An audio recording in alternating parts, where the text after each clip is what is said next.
সুখী ও তৃপ্তি করার জন্যই নিয়োজিত করা।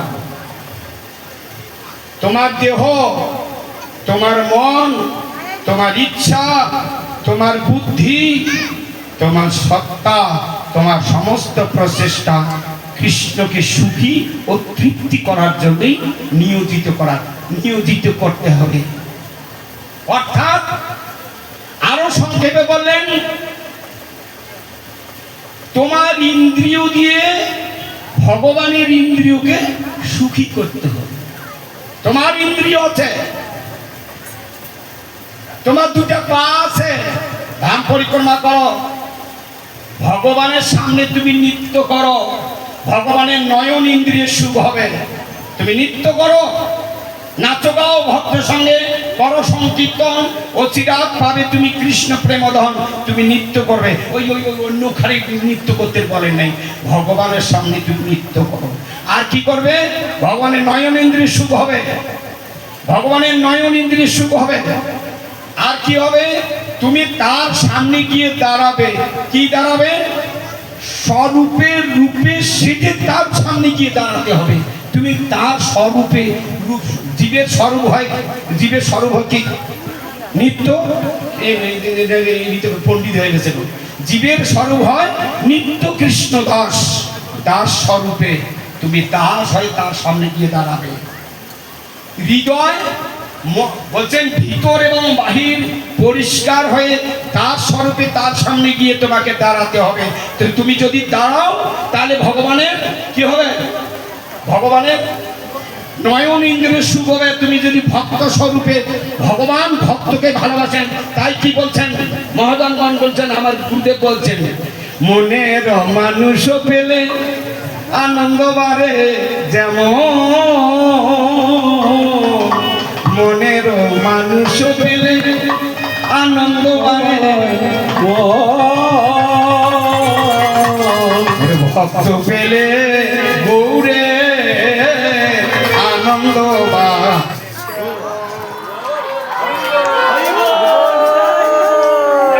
তার সামনে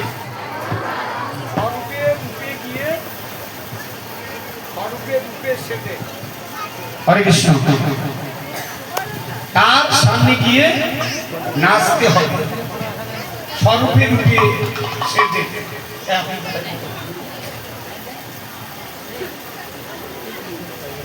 স্বরূপে রূপে সেজে যাই, আমি ঠাকুরের কাছে যাই, সাধারণ বৈষ্ণব আছেন, ওর কাছে যাই, একদম করে লাগিয়ে দিয়ে একদম লাগিয়ে এটাকে ইটে দিতে যাই, আমাকে দেখবে সবাই, বলে তোর দিকে ফিরে তাকাবে না। মনেরও মানুষ পেলে আনন্দ বাড়ে যেমন, ভক্ত পেলে গৌরের আনন্দ বাড়ে তেমন। এই বিনোদ কিশোর কাছে যাবেন, স্বরূপের রূপে সাজা, তখন দেখতে থাকে। ভগবানের নয়ন ইন্দ্রিয় সুখ হবে। তার রসন ইন্দ্রিয় সুখী করতে গেলে তাকে ভালো ভালো রান্না করতে হবে, তাকে খাওয়া সুন্দর করতে হবে। তাই আজকে মহারাজ বলছেন কিছুক্ষণ পর প্রোগ্রাম হচ্ছে বাচ্চাদের, একটু কন্যাদেরকে তাড়াতাড়ি ইয়ে করতে হবে। তাই আমরা অল্প কথায় আমরা শ্রবণ করছি। মনে রাখতে হবে, যদি ভগবানের কাছে যেতে যতই কষ্ট হোক, যতই দুঃখ হোক, তোমারও সেবায় দুঃখ হয় যত, সেও তো পরামর্শ, তার সেবা করতে হবে। সেবা পুরস্কার সেবা, সেবা যদি এই জীবনে না হবে তাহলে ভগবানের কাছে যেতে হবে না। এখানে সেবা, মঠ মন্দিরেও সেবা, গোলকেও সেই সেবা, যতই দুঃখ হোক না কেন। বলছেন, জানিস রে ভাই, জানিস মদন কি আছার মারে রে ভাই, কি আছার মারে। কাপড়গুলো ওই ধোপা ধোপা কি করেন, কাপড়গুলো খুব আছার মারে জানিস। কি রে ভাই, কি এমন আছার করে রে, এখন কাপড়গুলো ছিঁড়ে যায় অবস্থা।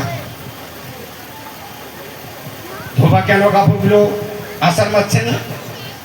পরিষ্কার করার জন্য, বড় পরিষ্কার করার জন্য, ময়লা পরিষ্কার করার জন্য, তাই তো।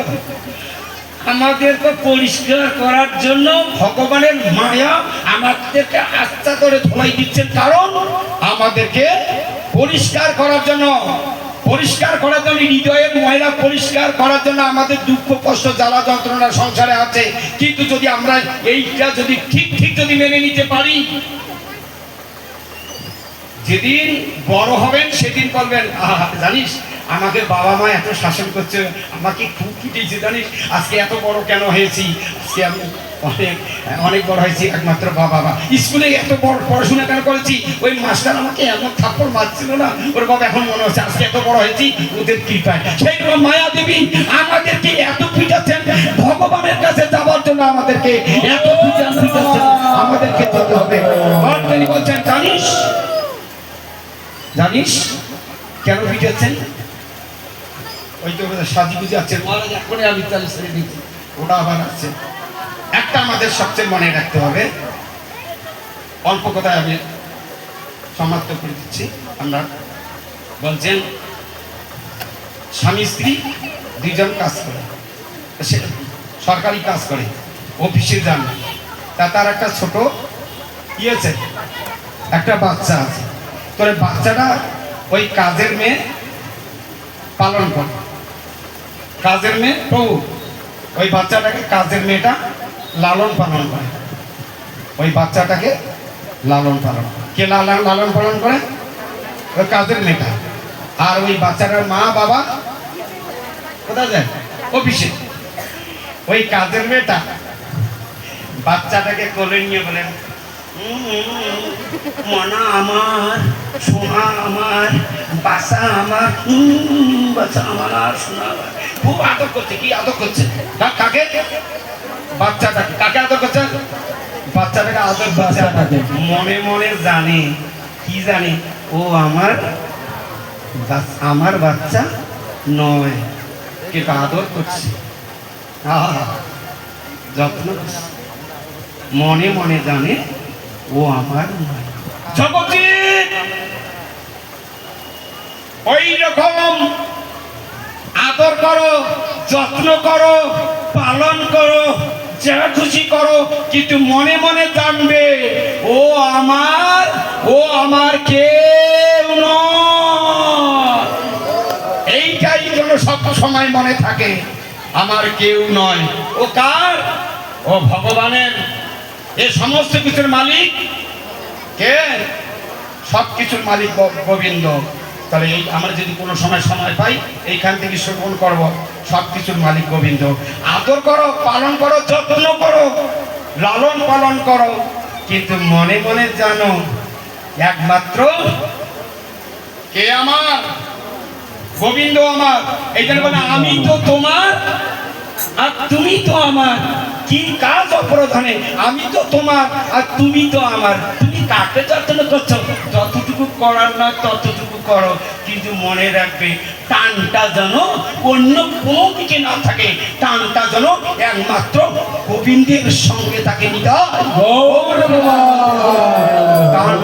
গোবিন্দের সঙ্গে তার বাচ্চাগুলো 7টা থেকে করার কথা ছিল, এখন অনেকটা বেজে গেছে। বাচ্চাদের অনুষ্ঠান আমরা দেখবো, তারপরে সুযোগ আমরা পরবর্তীতে কথা শ্রবণ করবো অন্য সময়। এই পর্যন্ত তাহলে কি মনে?